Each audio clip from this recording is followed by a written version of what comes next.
નમસ્કાર વિદ્યાર્થીઓ, મઝર કન્યા વિદ્યાલય વિષય વાણિજ્ય વ્યવસ્થા અને સંચાલન ધોરણ 12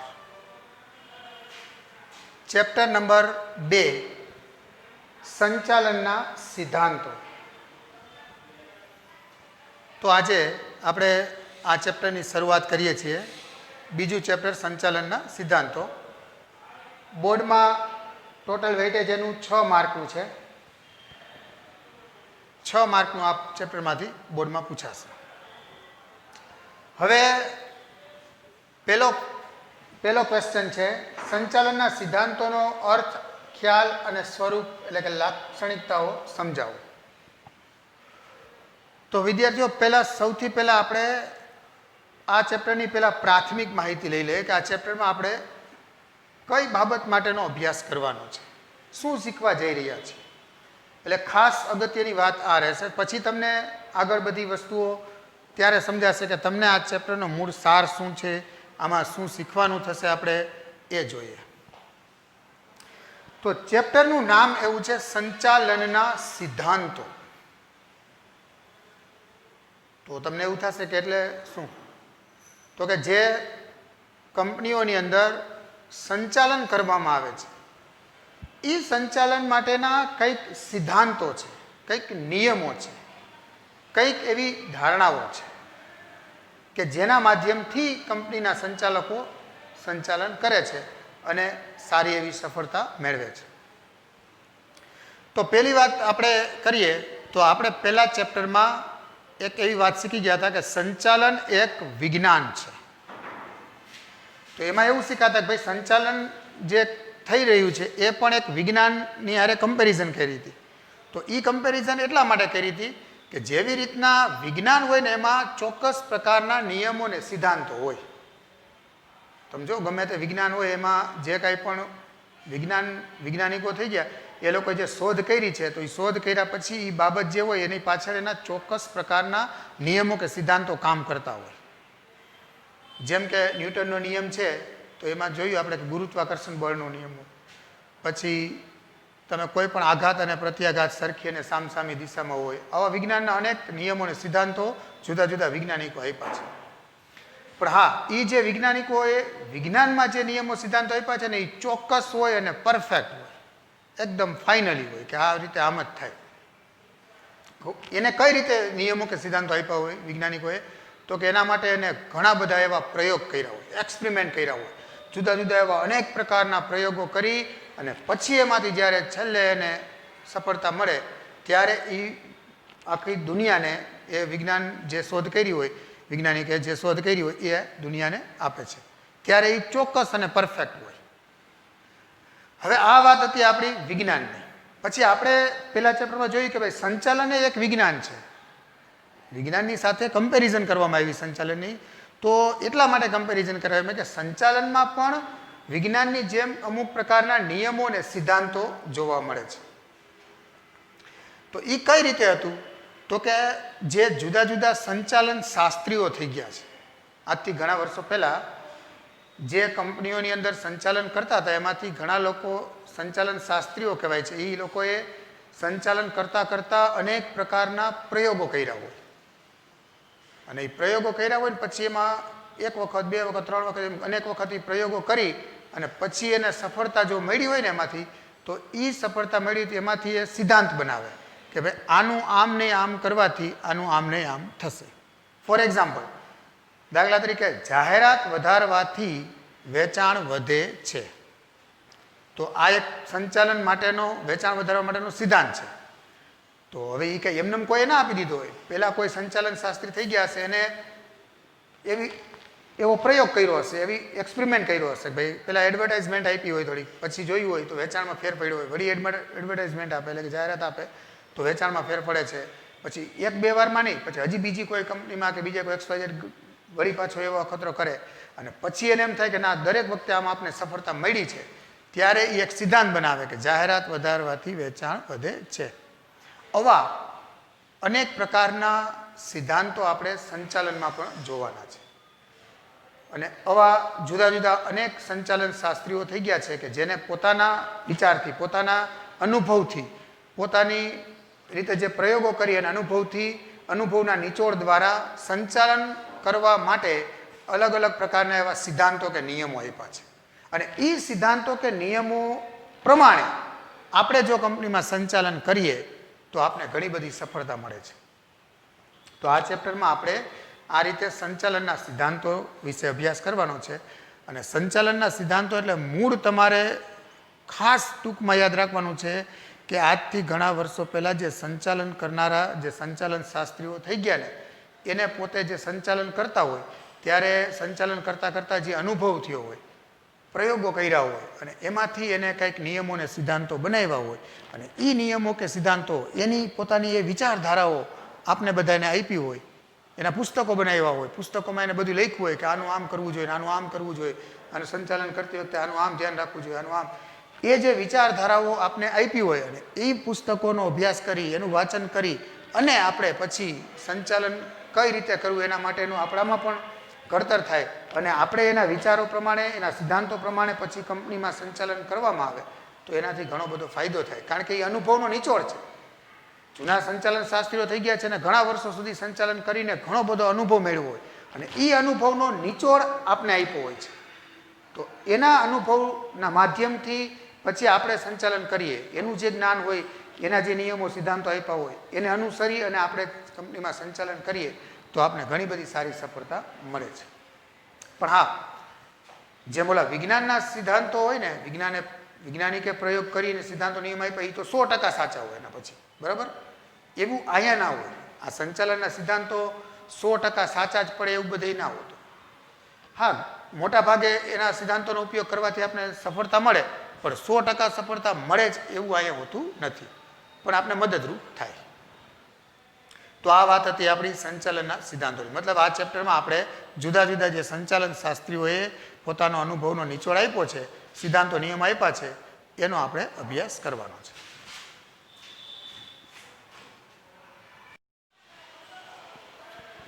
તો ક્વેશ્ચન નંબર 1, સંચાલનના સિદ્ધાંતોનો અર્થ, ખ્યાલ અને સ્વરૂપ આપણે જોઈએ. એમાં સૌથી પહેલા આપણે સંચાલનના સિદ્ધાંતનો અર્થ જોઈ રહ્યા છીએ.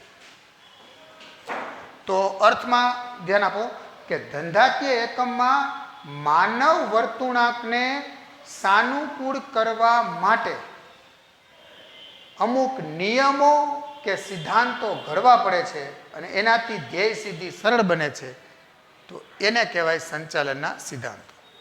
પણ હવે વાત એવી છે કે જો તમે વ્યાખ્યામાં જોશો તો એવું કીધું ને કે ધંધાકીય એકમમાં માનવ વર્તણૂકને સાનુકૂળ કરવા માટે, એનો મતલબ શું?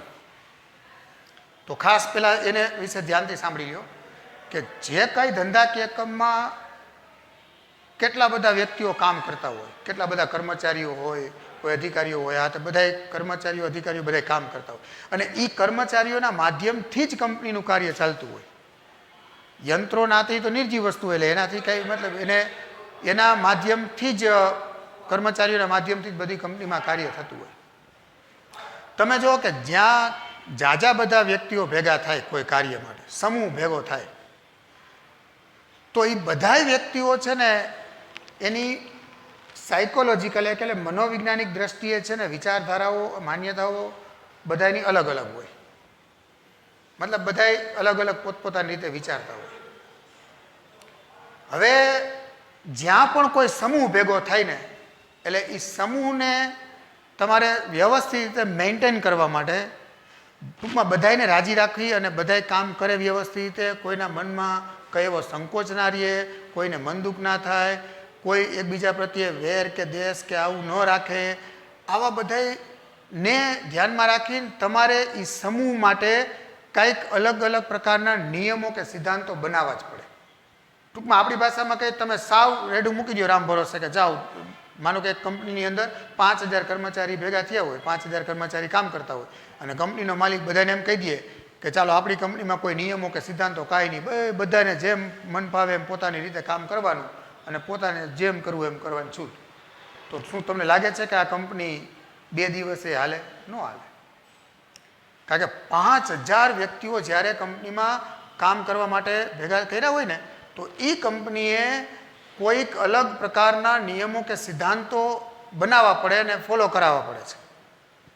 અને એ નિયમો કે સિદ્ધાંતો એવી રીતના હોય કે માનવ વર્તનને સાનુકૂળ કરવા માટે, મતલબ માણસ જેટલા ભેગા થયા છે એ બધાનું જે વર્તન છે એ એકદમ નોર્મલ રહે, સાનુકૂળ એટલે અનુરૂપ રહે, એને મેચ થાય જે ખરેખર એ રીતે. કોઈ ટૂંકમાં ઝઘડે નહીં કે કોઈ છે એ વેર કે દ્વેષ કે આ તે એવું બધા વચ્ચે કોઈ ભાવના ના રહીએ અને બધા પોઝિટિવ થિંકિંગથી રહીએ એવું માહોલ બનાવવા માટે તમારે એવા નિયમો કે સિદ્ધાંતો ઘડવા પડે છે જેથી બધાને ગમે. ટૂંકમાં એમ નિયમો સિદ્ધાંતો એટલે એમ નહીં માનો કે કડક નિયમો અને કડક સિદ્ધાંતો દેવા જોઈએ તોય ન ગમે ગણે ને એવું હોય.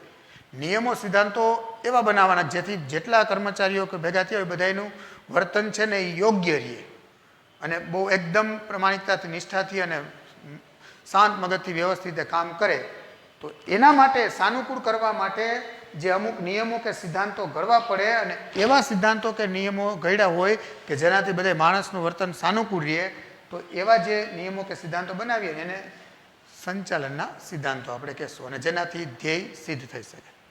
તો ટૂંકમાં કહેવાનો મતલબ એ છે કે ધંધાકીય એકમમાં માનવ વર્તુળાંકને, જેટલા કર્મચારીઓ ટૂંકમાં બધા કામ કરતા એ બધાની વર્તુળાંકને સાનુકૂળ કરવા માટે એટલે કે અનુકૂળ કરવા માટે બધાને મેચ થઈ જાય, સિદ્ધાંતો નિયમ મેચ વર્તન બધાનું મેચ થઈ જાય અને બધા શાંતિથી વ્યવસ્થિત કામ કરે એના માટે જે અમુક પ્રકારના નિયમો કે સિદ્ધાંતો ઘડવા પડે અને એનાથી ધ્યેય સિદ્ધ આપણા થઈ શકે. તો એવા નિયમો કે સિદ્ધાંતોને આપણે શું કહેશું? સંચાલનના સિદ્ધાંતો. તો આપણે હવે એ સંચાલનના સિદ્ધાંતો નોર્થ જોયા પછી હવે આગળ એનો પેલા ખ્યાલ જોઈ લઈએ કે આનો કહેવાનો મતલબ શું છે. તો જો પહેલા જ છે કે સંચાલનના સિદ્ધાંતો છે ને એ જળ નહીં પરંતુ પરિવર્તનશીલ છે. આપણે જોઈએ એમ કે સંચાલનના સિદ્ધાંતો જેમ વિજ્ઞાનમાં સિદ્ધાંતો હોય ને એમ અહીંયા પણ એવી રીતના સંચાલન શાસ્ત્રીઓ સિદ્ધાંતો આપ્યા હોય કે આનું આમ ને આમ કરવું જોઈએ ને આનું આમ કરવાથી આમ થાય. પણ આ નિયમો છે ને જળ નથી પરંતુ પરિવર્તનશીલ છે. મતલબ દુનિયાની અંદર જેમ જેમ દુનિયા અપડેટ થતી જાય, જેમ જેમ કાંઈક નવું નવું આવતું જાય, તો તમારે જે ઓલા સંચાલન શાસ્ત્રીઓ નિયમો કે સિદ્ધાંતો આપ્યા હોય ને એમાં પરિવર્તન કરવું પડે અને સિદ્ધાંતો કે નિયમોમાં કંઈક બદલાવ લાવવો પડે. એને નિયમો કે સિદ્ધાંતોને વળગી પડવાનું ના હોય. જ્યારે વિજ્ઞાનમાં જેને સિદ્ધાંતો કે નિયમો આપ્યા હોય ને વૈજ્ઞાનિક, એના કાયમ માટે રહીએ. માનો કે એક વખત ન્યૂટને ગુરુત્વાકર્ષણ બળનો નિયમ આપી દીધો તો હવે એ જ્યાં સુધી દુનિયાનું અસ્તિત્વ રહીએ ત્યાં સુધી એનો નિયમ એ જ રહીએ, એમાં બદલાવ ન આવે, એ જળ બની જાય નિયમ. પણ અહીંયા જે સંચાલનના સિદ્ધાંતોમાં જે સિદ્ધાંતો આપ્યા હોય ને સંચાલન શાસ્ત્રીઓ એ જળ ના હોય પરંતુ સમય સંજોગો અનુસાર ફેરફાર થાય. બીજું, માનવ વર્તન સાથે સીધો સંબંધ ધરાવે છે. આપણે જોયું એમ કે સંચાલનના સિદ્ધાંતોનો સીધો માનવ સંબંધ હારે જ સીધો સંબંધ છે, કારણ કે માણસ માટે જ આ સિદ્ધાંતો છે. માણસના વર્તનને સાનુકૂળ અને યોગ્ય કરવા માટે જ આ સિદ્ધાંતો હોય છે. ટૂંકમાં માણસ જે કામ કરે છે ને એ પોતાના મનથી, સચોટ પ્રમાણિકતાથી, નિષ્ઠાથી અને મન લગાવીને કામ કરે અને એના મનમાં કાંઈ બીજું દ્વેષ ન રહે એના માટેના જે સિદ્ધાંતો કે નિયમો છે. એટલે માનવી છે ને એ કેન્દ્ર સ્થાને છે આમાં, આ સિદ્ધાંતોમાં. ટૂંકમાં કેને અનુસરીને સિદ્ધાંતો બનાવે તો કે માણસોને અનુસરી. બીજું છે કે અનુભવનો નિચોડ છે જે જુદા જુદા સંચાલન શાસ્ત્રીઓ દ્વારા અપાયેલો છે. મેં કીધું એમ કે આ સિદ્ધાંતો છે ને એ કોઈ જે ભૂતકાળમાં એવા સંચાલન શાસ્ત્રીઓ થઈ ગયા હોય કે જેને કોઈ કંપનીઓમાં મેનેજમેન્ટ કર્યું હોય અને એમાંથી ઘણો બધો અનુભવ લઈ અને પોતે અનુભવ દ્વારા અનુભવનો નિચોડ આપને આપ્યો હોય છે કે ભાઈ જો મેં આ સંચાલન કંપનીનું કર્યું છે ને એટલા વર્ષમાં મેં આવો અનુભવ કર્યો છે કે આવું આમ કરવાથી આમ થશે, આવું આમ કરવાથી આમ થશે. એવા એ પોતાના અનુભવ જે હોય એ આપને આપ્યા હોય છે. એટલે આ સંચાલનના સિદ્ધાંતો બીજું કાંઈ ના હોય. શું હોય છે? એક પ્રકારનો સંચાલન શાસ્ત્રીઓનો અનુભવનો નિચોડ આપને આપ્યો હોય છે અને એનો આપણે ઉપયોગ કરતા હોય છે. બીજી વાત છે કે ખાસ યાદ રાખજો કે સંચાલનના સિદ્ધાંતો એક માર્ગદર્શિકા તરીકે કામ કરે છે. એક પ્રકારનું આ સંચાલનના સિદ્ધાંતો છે ને એ માર્ગદર્શિકા તરીકેનું કામ કરશે. કેવી રીતે? તો કે એ આપણે કાંઈ પણ નિર્ણયો લેવા હોય, કોઈ કાર્ય કરવું હોય, એનો અમલ કરવો હોય તો આપને એ છે ને એ માર્ગદર્શન પૂરું પાડશે. જેમ કે તમે વિદ્યાર્થીઓ હોય તો તમારે કઈ રીતે અભ્યાસ કરવો, કઈ રીતે સારા પર્સન્ટેજ લેવા, કઈ રીતે પેપર લખવું, શું કરવું, આ તે, તો એ તમારા માટે બધી નવી વસ્તુ હોય. તો ત્યારે તમારા શિક્ષકો છે જે એ શિક્ષકો તમને માર્ગદર્શન પૂરું પાડશે કે જો આ રીતે પેપર લખવાનું, આ રીતે તૈયારી કરવાની, આનું આમ કરવાનું, આનું આમ કરવાનું, એવું બધું માર્ગદર્શન તમને શિક્ષકો દ્વારા મળશે. કારણ કે શિક્ષકો અનુભવી હોય, એને તો દરરોજનું એ જ થયું હોય, એટલે એને ઘણો બધો અનુભવ હોય. જ્યારે વિદ્યાર્થીઓને એટલો બધો અનુભવ એ બાબતમાં ન પણ હોય. એટલે શિક્ષકો દ્વારા તમને માર્ગદર્શન આપવામાં આવે છે અને પછી માર્ગદર્શનના આધારે તમે તૈયારી કરો છો, પેપર એ રીતે લખો છો, ત્યારે તમને સારી સફળતા મળે છે. તો અહીંયા પણ એવું જ છે કે સંચાલનના સિદ્ધાંતો જે જૂના સંચાલન શાસ્ત્રીઓએ પોતાનો અનુભવ કર્યો છે એ આપ્યા છે. એટલે એ એક પ્રકારના સિદ્ધાંતો આપણી માટે માર્ગદર્શિકા બને છે કે જે આપણે જુદા જુદા કંપનીના સંચાલનમાં નિર્ણયો લેવાના હોય, એનો અમલ કરવાનો હોય, કાર્ય એના માટે ખૂબ ઉપયોગી બનશે. અને આ સંચાલનના સિદ્ધાંતોથી કર્મચારીની કાર્યક્ષમતામાં પણ વધારો થાય છે. અને આ સંચાલનના સિદ્ધાંતો દ્વારા જો આપણે સંચાલન કરીએ કંપનીમાં, તો એનાથી બધી કર્મચારીઓ છે એની કાર્યક્ષમતા વધે છે, એની કામ કરવાની ક્ષમતા છે એકદમ સોલિડ બનશે અને સારી બનશે. તો આ એનો ખ્યાલ છે. હવે આપણે એની લાક્ષણિકતા અથવા તો એનું સ્વરૂપ જોઈ રહ્યા છીએ. આમ તો જો કે ખ્યાલ અને લાક્ષણિકતામાં ઘણું બધું મેચ થશે જ. હવે એના સ્વરૂપ કે લાક્ષણિકતામાં મુદ્દા આપ્યા છે, એને યાદ રાખવા માટે આ સૂત્ર છે. હવે પહેલું છે આકસ્મિકતા. આકસ્મિકતા એટલે અકસ્માત એમ ના સમજતો તમે. આકસ્મિકતા એટલે એમ કે છે કે તમે કંપનીનું સંચાલન કરતા હોય અને ક્યારેક અચાનક કંઈક અલગ પ્રકારની પરિસ્થિતિ આવી જાય કંપનીમાં, બરાબર? કંઈક ચોક્કસ એવી અલગ પ્રકારની પરિસ્થિતિ આવી જાય. હવે એ પરિસ્થિતિ આવી ગઈ હોય અને ત્યારે તમારે એમાંથી બહાર નીકળવું હોય અને તમારે એનો સામનો કરવો હોય પરિસ્થિતિમાં, તો ત્યારે છે ને એ આકસ્મિકતામાં આ સંચાલનના સિદ્ધાંતોનો ઉપયોગ કરી અને તમે એમાંથી બહાર નીકળી શકો છો. એટલે કે એ પરિસ્થિતિમાંથી તમે સારી રીતે પસાર થઈ શકો છો. તો એમ કહેવાય કે ભાઈ સંચાલનના સિદ્ધાંતો છે ને એ કોઈ ચોક્કસ પરિસ્થિતિ હોય ને, ચોક્કસ પરિસ્થિતિમાં તમને ઉપયોગી બનશે. દાખલા તરીકે કર્મચારીને તમારે વેતન આપવું હોય તો હવે તમે મૂંઝાણો કે કર્મચારીને આપણે વેતન કઈ રીતે આપવું, કેટલું આપવું, શું કરવું વેતન માટે, આ તે. તો એવી પરિસ્થિતિમાં આ સંચાલનના સિદ્ધાંતો તમને કામ આવશે અને સંચાલનના સિદ્ધાંતોના માધ્યમથી તમને એ પરિસ્થિતિનો ઉકેલ લઈ આવી શકે. ભાઈ આમ હોય તો આમ વેતન અપાય, આમ કર્મચારી હોય તો આમ વેતન અપાય, એટલું આમ કરે, તો તમને એનો રસ્તો આપી દેશે. ત્યાર પછી છે પરિવર્તનશીલતા. તો હમણાં જ આપણે વાત કરી એમ કે સંચાલનના સિદ્ધાંતો એ જળ નથી પરંતુ પરિવર્તનશીલ છે. એટલે કે બદલાતા સમય અને સંજોગો અનુસાર એમાં જરૂરી ફેરફારો થતા રહે છે અને જૂના સિદ્ધાંતોની જગ્યાએ નવા સિદ્ધાંતો આવતા રહે. એકને એક સિદ્ધાંતો ના હોય. કારણ કે આપણે સૌને ખબર છે કે આજથી 50-60 વર્ષ પહેલાં જે કંપનીમાં સંચાલન થતું હશે અને આજે જે કંપનીમાં સંચાલન થતું હશે એમાં ઘણો બધો ફેર હશે. કારણ કે આખું દુનિયાનું સ્ટ્રક્ચર બદલાઈ ગયું છે. આખું તમે જુઓ કે વર્તુળાક બદલાઈ ગઈ હશે, બધી દુનિયામાં ઘણી બધી વસ્તુઓમાં ફેરફાર થઈ ગયો હશે, ઘણું બધું અપડેટ થઈને નવું આવ્યું હશે. તો સિદ્ધાંતો જૂના ના રહે, સિદ્ધાંતો પણ ચેન્જ થતા જાય છે. એટલે સિદ્ધાંતો જળ નહીં પરંતુ પરિવર્તનશીલ છે. અને બીજી એક માટે એના માટે દાખલો આપ્યો છે કે દાખલા તરીકે કાર્ય વિભાજનનો સિદ્ધાંત. કાર્ય વિભાજનનો સિદ્ધાંત આપણે જે આગળ શીખવાના છીએ, પણ એમાં શું હશે કે કામનું તમારે વિભાજન કરી દેવું જોઈએ. મતલબ જેને જે કામ ફાવતું હોય ને એને જ કામ દેવું જોઈએ. આ સિદ્ધાંત એક છે સંચાલનનો કે જેમાં જેના કામની માસ્ટરી હોય તો એ બધાય કામ અલગ અલગ બધાને ફાળવવા જોઈએ. સેલ્સમેન હોય તો એને સેલ્સમેનનું કામ દેવાનું, ઉઘરાણીવાળો હોય તો ઉઘરાણી જ કામ કરે, એમ કામની કાર્ય વિભાજન કરવું જોઈએ. હવે આ સિદ્ધાંત છે ને એ મોટી કંપનીમાં લાગુ પડે, પણ સાવ નાનું યુનિટ હોય કે જેમાં 15-20 જ કર્મચારી કે કામ કરતા હોય તો તમે આ કાર્ય વિભાજનનો સચોટ એમાં અમલ ન કરી શકો. મતલબ નાનું એકમ હોય તો આનો સિદ્ધાંત લાગુ પડે, મોટા એકમમાં લાગુ પડે. ત્યાર પછી છે સાર્વત્રિક સ્વીકૃતિ એટલે સર્વવ્યાપી. તો આ સિદ્ધાંતો છે ને માત્ર કંપનીના સંચાલનમાં જ હોય એવું યોગ્ય નથી.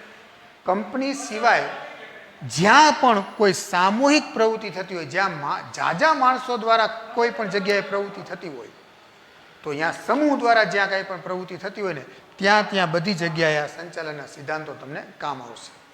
મતલબ ખાલી કંપનીના સંચાલનમાં જ નહીં, બધે કામ આવશે. ત્યાર પછી કીધું કે માનવ વર્તન પર આધારિત છે, માનવ વર્તણૂક પર આધારિત છે. તો આપણે વાત કરી એમ કે ભાઈ સંચાલનના સિદ્ધાંતો છે ને એને માનવ વર્તન સાથે સીધો સંબંધ છે. તો એ રીતે આ પણ રહેશે. અને સામાન્ય માર્ગદર્શિકા છે. આપણે જોઈએ એમ કે આ નિષ્ણાંતો કે અનુભવના આધારે તારવેલ હોય છે અને એ દરેક એકમ માટે ફરજિયાત નથી પણ મરજિયાત છે અને આ જુદા જુદા નિષ્ણાતોએ અનુભવના આધારે આપ્યો હોય છે. Thank you.